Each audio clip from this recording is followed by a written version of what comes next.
কতগুলো ঋণ আছে? কি কি? দেব ঋণ, ঋষি ঋণ, ভূত ঋণ, আপ্ত ঋণ,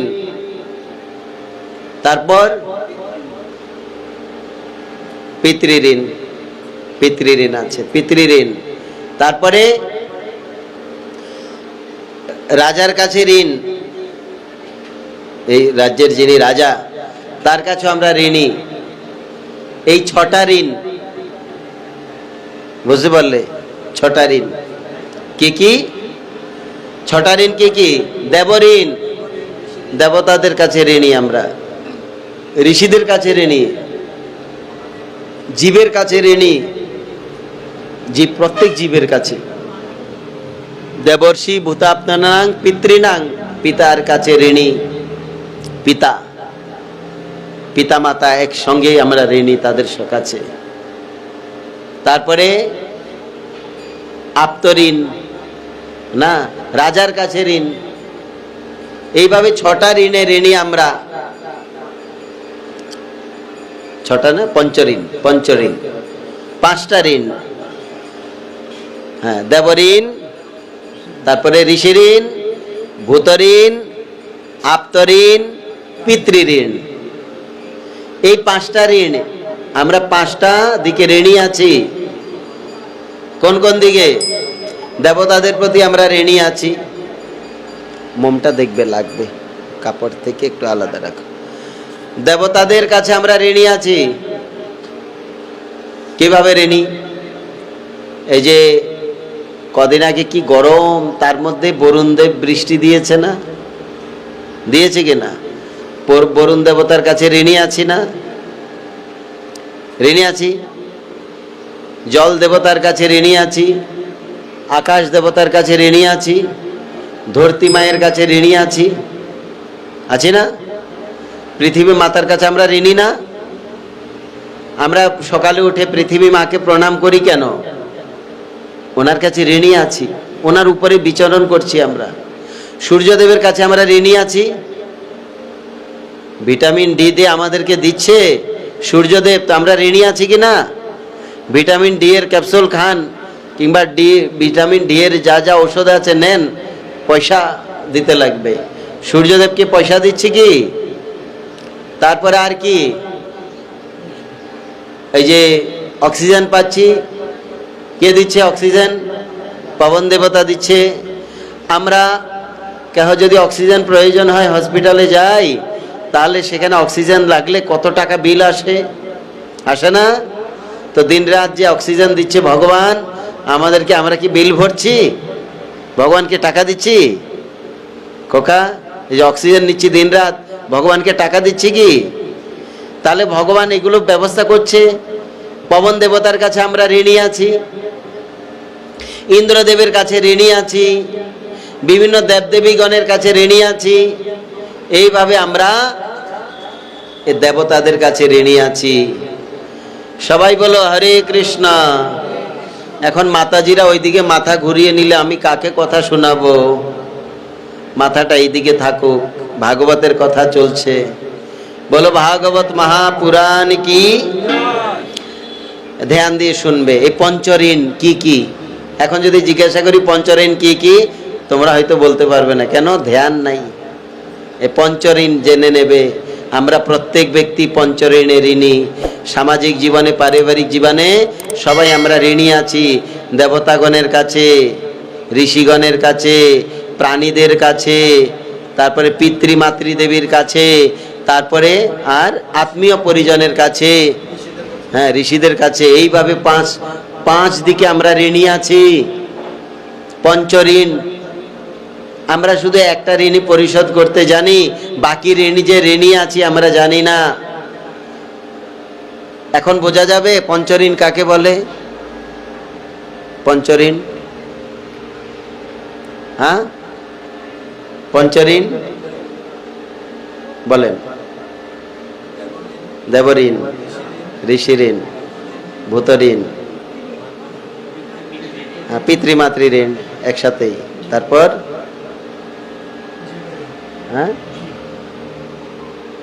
জীব ভূত ঋণ, আরেকটা আছে আত্মীয় ঋণ, আত্মীয় পরিজনের কাছে।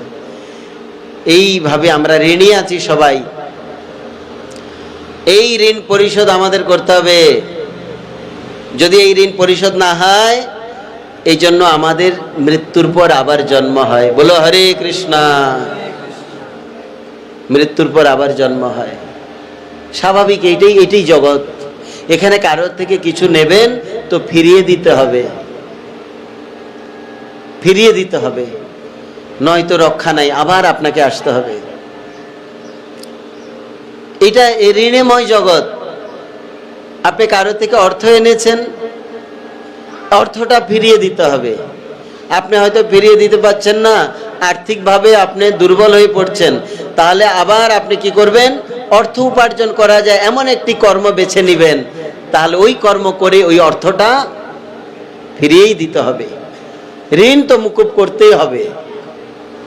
যদি ঋণ মুকুব না হয়, তাহলে ঈশ্বরের যে সৃষ্টি আছে, এই সৃষ্টিতে ঈশ্বর আপনাকে আবার পাঠাবে। এটাই প্রকৃতির নিয়ম, এটাই প্রকৃতির নিয়ম। এখানে প্রতিক্রিয়াশীল জগৎ, এটাই বিজ্ঞানের কথা। আপনি যা করবেন তাই আপনি পাবেন, আপনি যা নিবেন তা দিতে হবে। এটা স্বাভাবিক, এই জগতের নিয়ম, এটা প্রকৃতির নিয়ম। এই জন্য বলা হচ্ছে, এই আমরা দেবতাগণের কাছে ঋণী আছি, ঋষিদের কাছে ঋণী আছি না আমরা? ঋষিদের কাছে, মুনি ঋষিদের কাছে, তারা বেদ বিভাজন করেছেন, পুরাণ লিখেছেন, এত শাস্ত্র লিখেছেন, জ্ঞানের কথা লিখেছেন। আমরা ঋণী আছি। ধ্যান দিবেন এইদিকে, ধ্যান। চঞ্চল করুন, চঞ্চলতা হবে না। এই আমরা ঋষিদের কাছে ঋণী আছি। আজকে দেখুন না, এই আমরা ভারতবাসীরা পাশ্চাত্য দেশবাসীদেরকে খুব বহুমানন করি। কেন? ওরা আবিষ্কারের দিকে আগে, তাই না? চীন বলেন, জাপান বলেন, যে কোনো দেশ বলেন, তারা আবিষ্কারের দিকে আগে। সূত্রগুলো কোথা থেকে নিয়েছে? সব বেদের সূত্র, সব বেদের সূত্র। বেদের সূত্র নিয়ে তারপরে তারা ওইসব আবিষ্কার আদি করেছে। তাহলে এই বেদ কে বিভাজন করেছেন? আমাদের ঋষিকুল করে নাই? তাহলে ঋষিদের কাছে আমরা ঋণী আছি কিনা? সবাই বলো হরে কৃষ্ণা। এই যে তোমরা অসুস্থ হলে ডাক্তারের কাছে যাও, আমিও যাই। এই যে চিকিৎসা শাস্ত্র কে নির্মাণ করেছে? কে করেছে জানা আছে কারোর? কারোর জানা আছে? চিকিৎসা শাস্ত্র কে প্রণয়ন করেছে? কারো জানা নাই? এই যে ট্রিটমেন্ট হচ্ছে, আমরা ডাক্তারের কাছে হোমিওপ্যাথি, অ্যালোপ্যাথি, আয়ুর্বেদ যাই বলেন, পতঞ্জল বলেন, যাই চিকিৎসার কথা বলেন, কে এখান থেকে শুরু করেছে? কোথা থেকে শুরু হয়েছে চিকিৎসা শাস্ত্র? আগে ভগবান ট্রিটমেন্ট করতেন। আগে কেউ অসুস্থ হলে ভগবান নিজে ট্রিটমেন্ট করতেন। কারো হাত পা ভেঙে গেলে ভগবান নিজেই করতেন। তারপর ভগবান ডাক্তারকে পাঠিয়েছেন। আমি বলবো কে ছিল?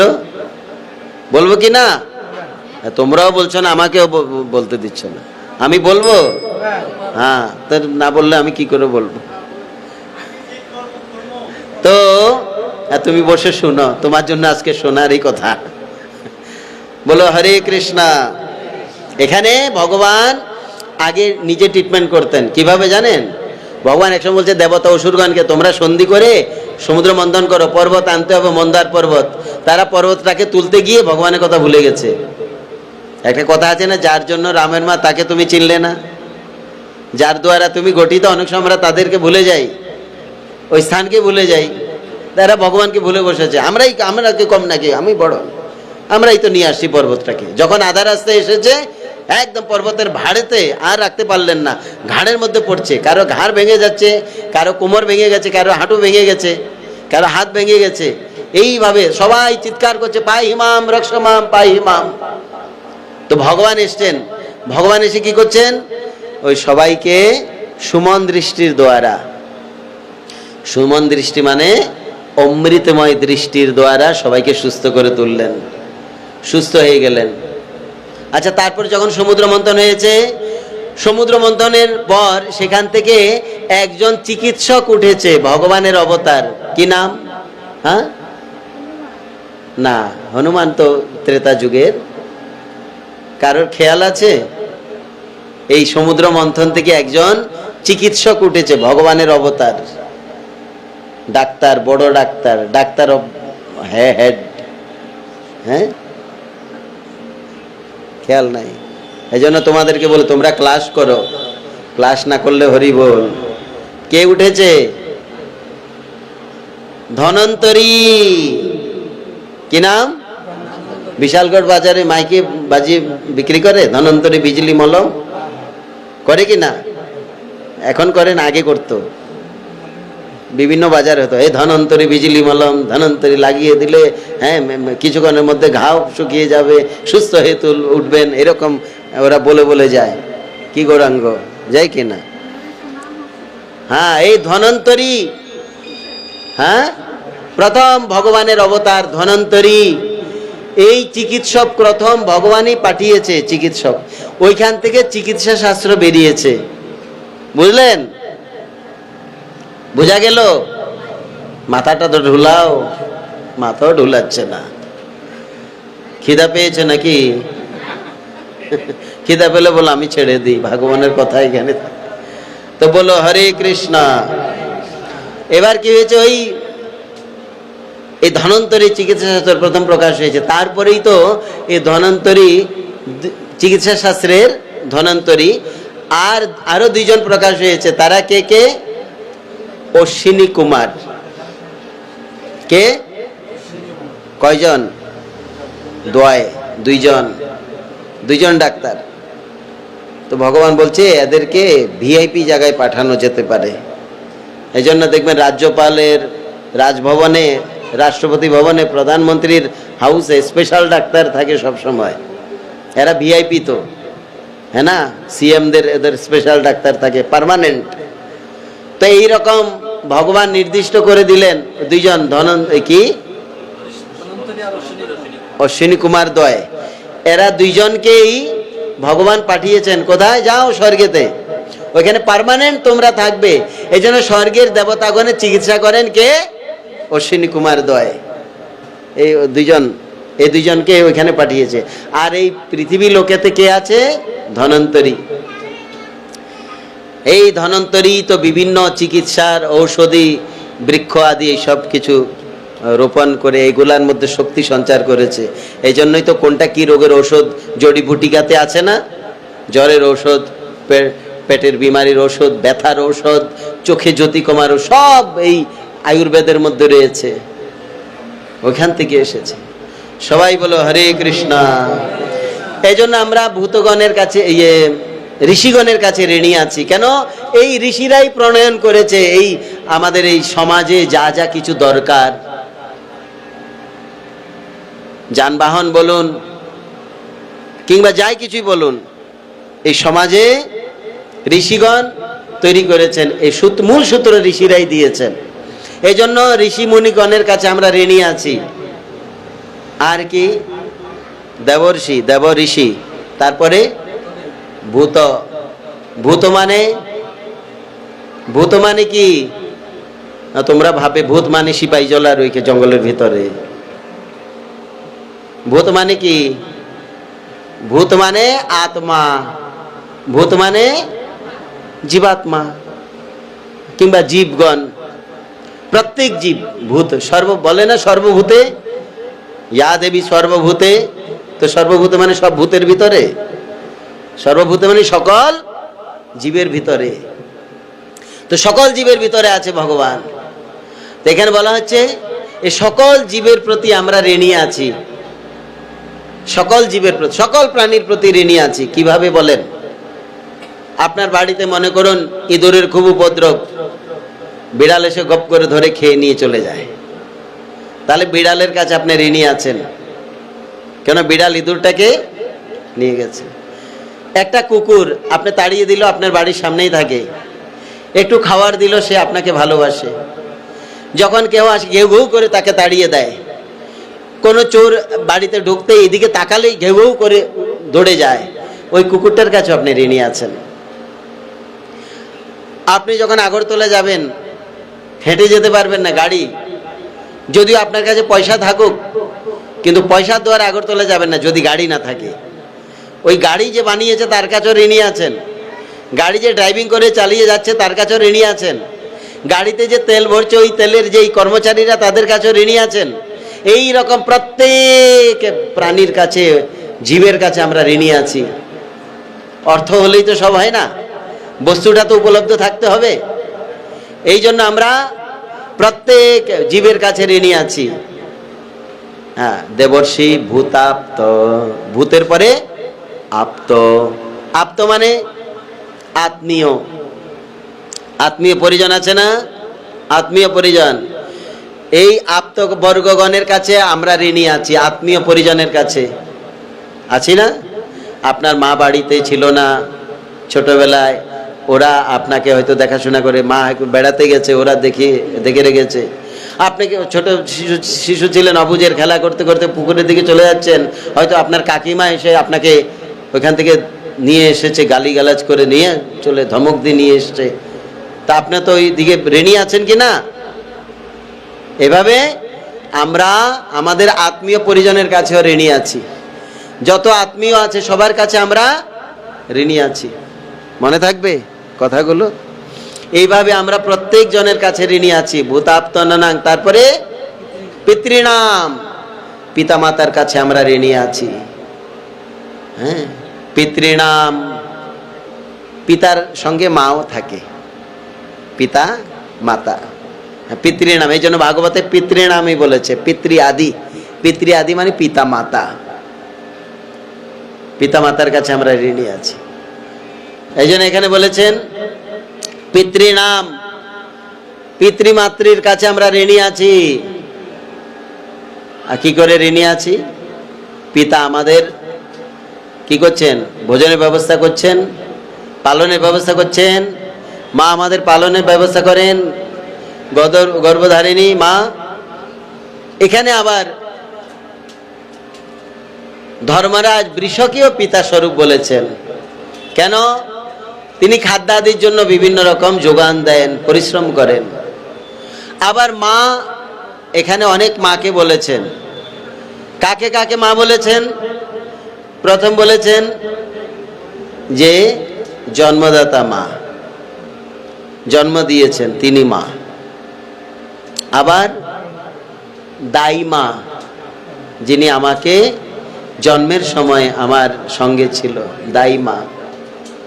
তারপর যিনি পালন করেন তিনি আমার মা। হয়তো সবাই জন্মদাতা মায়ের কাছে পালিত হয় না, হয়তো অন্য মায়ের কাছে পালিত, তিনি আমার মা। এনারা সবাই একই পর্যায়ের। আর কে? আবার বলেছেন পৃথিবী দেবী আমার মা। ধ্যান দিবেন, পৃথিবী দেবী আমার মা, গুরুপত্নী আমার মা, মহারানী আমার মা। মহারানী, এই রাজ্যের যিনি রানী তিনি আমার মা। গৌ মাতা আমার মা। বুঝা গেল? তো এইভাবে মা আমাদের আছে। এই সবাই একই সমপর্যায় যুক্ত, সবাই একইভাবে সম্মানিত। সবাই কেন? সবাই আমার প্রতি সন্তানের কর্তব্য করছে। ওরা আমার প্রতি সন্তানের কর্তব্য করছে। হয়তো জন্মদাতা মাকে সবসময় চোখের সামনে দেখি, অন্য মাকে দেখি না, এই জন্য ওদের কাছে বেশি মানি না, গুরুত্ব দিই না। কিন্তু ওরাও আমার পরোক্ষে আমাকে সন্তানের মতো তারা আমাকে পালন করছে। এইভাবে আমরা মাতা পিতার কাছে ঋণী আছি। সবাই বলো হরে কৃষ্ণা। এই জন্য অনেক সময় পারিবারিক জীবনে হয়তো মতভেদেতে হয়ে যায়, মাতা পিতার সঙ্গে একটু মতভেদ হয়ে যায়, কিন্তু কখনো মাতা পিতার প্রতি অমর্যাদা করতে নেই। অনেক সময় হয়তো কেউ যদি একটু ভগবত ভক্তি যোগেতে যায়, ভগবত ভজনের দিকে, কারণ আজকাল তো আপনারা জানেন যুব সমাজ কি যাতা হয়ে যাচ্ছে, ভয়ঙ্কর দিকে চলে যাচ্ছে। সেদিক থেকে যদি একটু ধার্মিক দিকে থাকে তো প্রত্যেক মাতা পিতারও উচিত তাদেরকে উৎসাহ দেওয়া সেই দিকে, নয়তো ব্যতিক্রম দিকে যাবে, কোনো না কোনো একটা দিকে তো যাবেই। মাস্টার বাবু ঠিক বলছি কি না? আপনি তো জানেন মাস্টার, ছাত্রদের অবস্থা কি আপনি তো বোঝেন। সেই জন্য যদি আধ্যাত্মিক জীবনে আধ্যাত্মিক অভিরুচি বিশিষ্ট না হয়, তাহলে জগতে কত ভয়ঙ্কর কিছু আছে।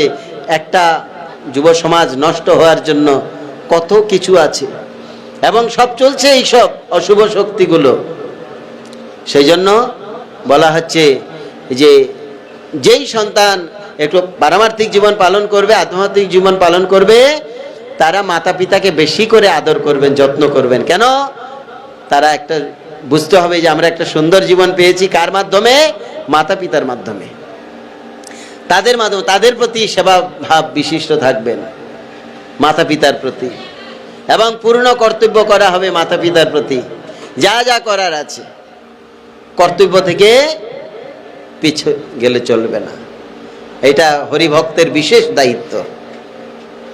তো এখন বলা হচ্ছে, এই বলছেন পিতৃঋণ আমরা শোধ করতে পারলেও মাতৃ ঋণ শোধ করতে পারি না। কেন? হয়তো আমাদের এই জগতে আমরা যদি জন্মগ্রহণ করতে চাই তো যে কোনো মাকে অবলম্বন করেই আসতে হবে, হবে না? মা ছাড়া কোনো প্রাণী কি মা ছাড়া জন্ম হয়? কোনো প্রাণী তো মা ছাড়া জন্ম হয় না। এই জন্য বলেছেন আমরা এই ঋণ পরিশোধ করতে পারি না। হ্যাঁ, এই জন্য এক সময় বলেছেন যে গয়াতে, আপনারা কারা গয়ায় গেছেন হাত তুলুন। গয়ায় বিষ্ণু পাদ পদ্মে আপনি তো পিণ্ডদান করে এসছেন। ওই পিণ্ডদান করার পর একটা স্থান আছে ওই বিষ্ণু মন্দিরের পাশেই, ওইখানে গেলে দেখবেন যে দুটো মন্দির একদম কাত হয়ে পড়ে আছে। কোন এক ব্যক্তি তার মাতা পিতার উদ্দেশ্যে দুটো মন্দির বানিয়েছে, মানে কি বলে শ্মশান বানায়, সমাধি মন্দির তৈরি করেছে। করে এবার ব্রাহ্মণ পণ্ডিত বলছে দাও এখানে মন্ত্র বলো, উৎসর্গ করো, উৎসর্গ মন্ত্র বলো। উৎসর্গ মন্ত্র বলেছে, বলার পর নিজে থেকে একটু বলে দিয়েছে যে হে মাতা, হে পিতা, আজ তোমাদের জন্য কিছু করতে পেরেছি, তোমাদের ঋণ পরিশোধ করতে পেরেছি। যখন এই কথা বলেছে সঙ্গে সঙ্গে ওই দুটি গম্বুজ একদম উৎপাটিত হয়ে কাত হয়ে পড়ে গেছে মাটিতে। কেন? এই ঋণ পরিশোধ করা যায় না। শাস্ত্র বলেছে কিভাবে পরিশোধ হবে? সর্বাত্ময়া শরণ্যং গত মুকুন্দ পরিহৃত কর্তম। যারা সর্বতভাবে ভগবান মুকুন্দের চরণে সমর্পিত হয় তারা এই ঋণ থেকে পরিশোধ হয়ে যাবে। বলো মুকুন্দ ভগবান কি? সর্বতভাবে মুকুন্দ ভগবানের চরণে সমর্পিত হলে সব ঋণ থেকে পরিশোধ হয়ে যাবে।